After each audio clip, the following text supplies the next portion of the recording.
نحمده ونصلي ونسلم على سيدنا ومولانا محمد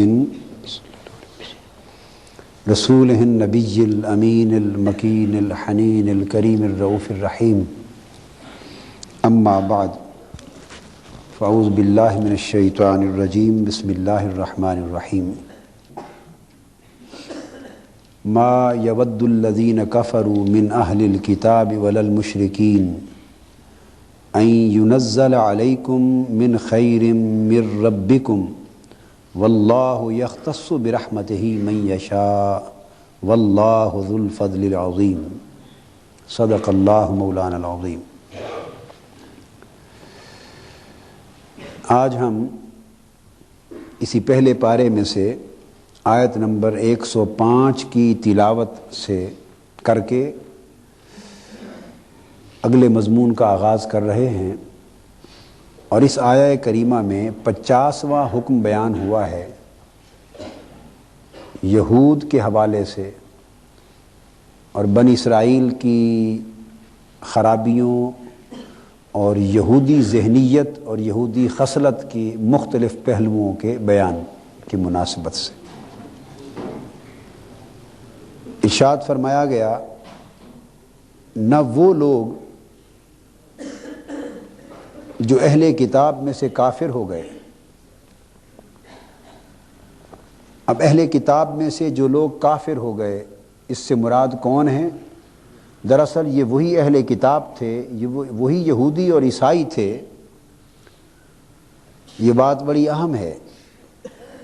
اگر وہ اپنی تورات اور انجیل اور اپنی اصل کتاب کی اصل تعلیم پر قائم رہتے تو لا محالہ حضور نبی اکرم صلی اللہ علیہ وآلہ وسلم کی رسالت پر بھی ایمان لے آتے، چونکہ حضور نبی اکرم صلی اللہ علیہ وآلہ وسلم کی رسالت پر ایمان لانا اور قرآن پر ایمان لانا یہ دراصل تورات پر ایمان لانے کا ہی تسلسل تھا. یہ کوئی نئی چیز نہیں آئی تھی، اور وہ سلسلہ رسل اور سلسلہ انبیاء جو قدیم وقت سے چلا آ رہا تھا، اور اللہ رب العزت کی وحی پے در پے انبیاء کرام اور رسول اعظام پر اترتی چلی آ رہی تھی، تو حضور نبی اکرم صلی اللہ علیہ وآلہ وسلم کا تشریف لانا بھی اسی سلسلے کی ایک کڑی تھی، اور قرآن کا نازل ہونا بھی وحی الہی کے اسی تسلسل کا ایک حصہ تھا، بلکہ اس کی آخری کڑی تھی. تو یہ اہل کتاب اگر اسی ڈگر پہ قائم رہتے جو کچھ وحی الہی نے انہیں بتایا تھا، تو یہ اہل کتاب ہو کر بھی مومن ہوتے کہ ان کے ایمان میں حضور علیہ السلام پر ایمان لانا بھی شامل ہو جاتا. اب انہوں نے حضور علیہ السلام پر ایمان لانے سے انکار کر دیا اور قرآن پر ایمان لانے سے انکار کر دیا. تو قرآن مجید نے کہا ما یود الذین کفروا من اہل الکتاب. اب وہ انکار کرنے والوں کو قرآن نے کہا کہ اہل کتاب میں سے جو کافر ہو گئے.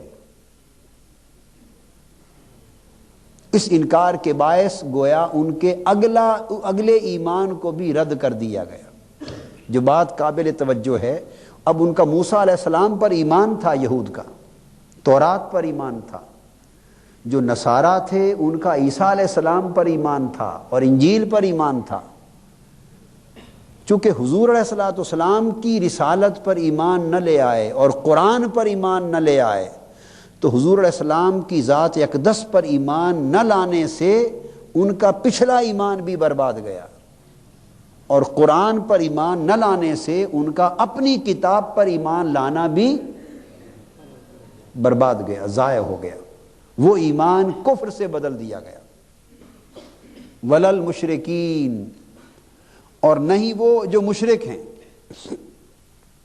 یہاں سے ایک اور بات بھی معلوم ہو گئی، ضمناً وہ عرض کر دوں. اس سے یہ پتہ چلتا ہے کہ اسلام ایک ایسا دین ہے جو انکلوسیو ہے. یہ ایک انگلش کی ٹرم ہے، انگریزی کی اصطلاح ہے، کیا؟ انکلوسیو. اس کے مقابلے میں ایک ٹرم ہوتی ہے ایکسکلوسیو. انکلوسیو وہ ہے جو ساروں کو اپنے دامن میں سمیٹ لے، ساروں کو انکلوڈ کر لے، اتنی جامع، اتنی ہمگیر ہو کہ اس کے دامن سے کوئی بھی باہر نہ رہے، تو وہ آل انکلوسو ہو گیا۔ اور ایکسکلوسو یہ ہے کہ کسی ایک چیز پر یا بعض چیزوں پر کنفائن کر لیا اور کئی چیزیں اس کے دامن سے خارج ہو گئیں، ایکسکلشن ہو گیا ان کا۔ تو یہ جو انکلوژن اور ایکسکلوژن کا عمل ہے، اسلام انکلوسو دین ہے، اور اسلام کے علاوہ باقی تمام مذاہب جو دنیا میں آئے وہ ایکسکلوسو تھے۔ تو ایمان انکلوسو کس طرح ہے کہ کوئی شخص مومن نہیں ہو سکتا جب تک وہ حضور علیہ الصلوۃ والسلام پر ایمان لانے کے ساتھ ساتھ سیدنا عیسیٰ علیہ السلام اور سیدنا موسیٰ علیہ السلام حتیٰ کہ آدم علیہ السلام تک تمام پیغمبروں پر بھی ایمان نہ لائے۔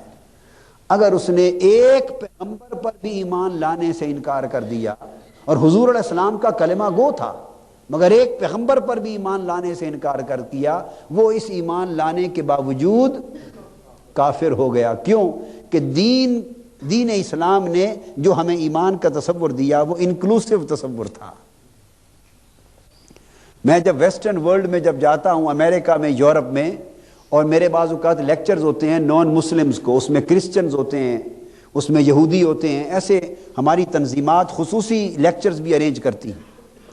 تو پچھلے دنوں مانچسٹر میں بھی ایک ایسا بہت بڑا لیکچر وہ انگریزوں کے، برطانیہ کے ڈائریکٹر آف ایجوکیشن کی طرف سے، ڈپارٹمنٹ آف ایجوکیشن کی طرف سے ارینج ہوا تھا۔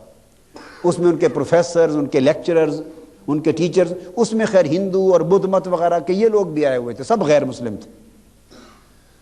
تو اس میں اس کنسپٹ کو ایلیبوریٹ کر رہا تھا کہ اگر آپ اصل تورات کے مطابق سچے یہودی بننا چاہتے ہیں تو سچے یہودی آپ اس وقت تک نہیں بن سکتے جب تک سچے مسلم نہ بنے،